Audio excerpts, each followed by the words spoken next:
Jom ikut aku unbox barang. Dah sampai. Apa benda dalam dia pun aku tak tahu. Tapi bila Wurkos panggil, sebabkan aku dah start suka dengan Wurkos, aku say okay boss.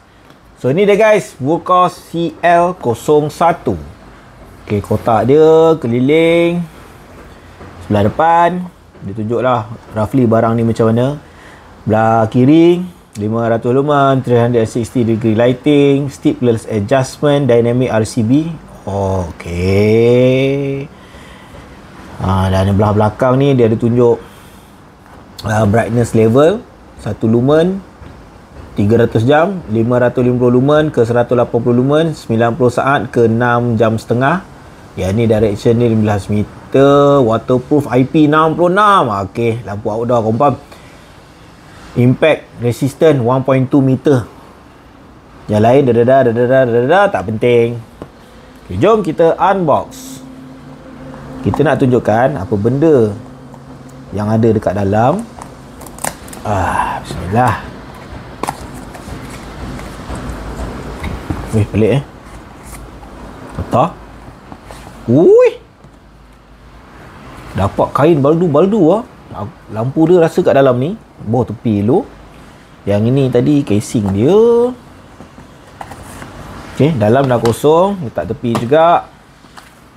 Yang ini dia punya apa ni? Make sure to remove the battery insulating paper disc before use. Tak ada jajan-jajan ni. Okay, ada. First, dia ada bagi 2 O-ring.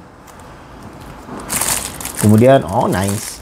Dia ada bagi 1 lanyard. Okay, lanyard ni cantik geng. 1, 2. Dalam ni ada 2 lanyard. Satu yang lanyard besar, satu yang lanyard kecil. Okay, kotak ni dah start kosong. Last sekali dia ada bagi kabel Type C ke Type C. Okay, kita tengok dalam kain ni pula. Kita buka.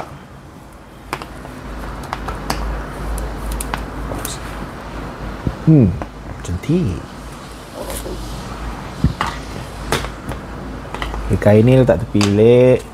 Dia ada bagi satu user manual, Wurkos user manual. Tak penting. Ini yang penting. Tapi sekarang bateri.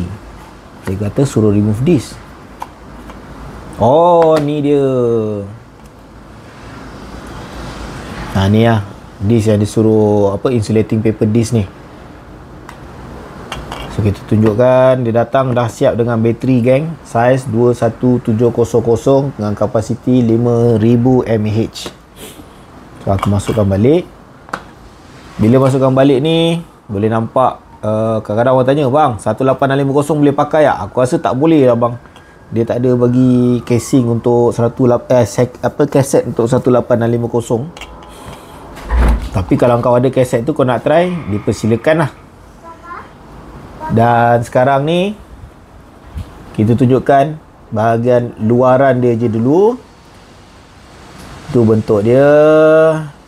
Dekat bawah ni automatik boleh tahu ada magnetic dan juga threaded. Artinya kalau ada kaki ke apa boleh pakaikan dekat sebelah bawah. Ini bahagian atas dia. Kita on. Kalau kita pulas, kalau kita pulas ni dia menukar suhu cahaya. Stepless Kalau kita tekan. Okey. So kalau kita pulas, dia tukar suhu cahaya lah. Habis. Putih balik. Hidup, mati. Tekan balik, dia akan malap balik. Tekan lagi lama-lama, dia akan terang balik. Tekan sekali, mati. Dan juga ada hook di sebelah atas. Nampak menarik. Okay guys, Wurkos CL01. Macam mana pendapat korang?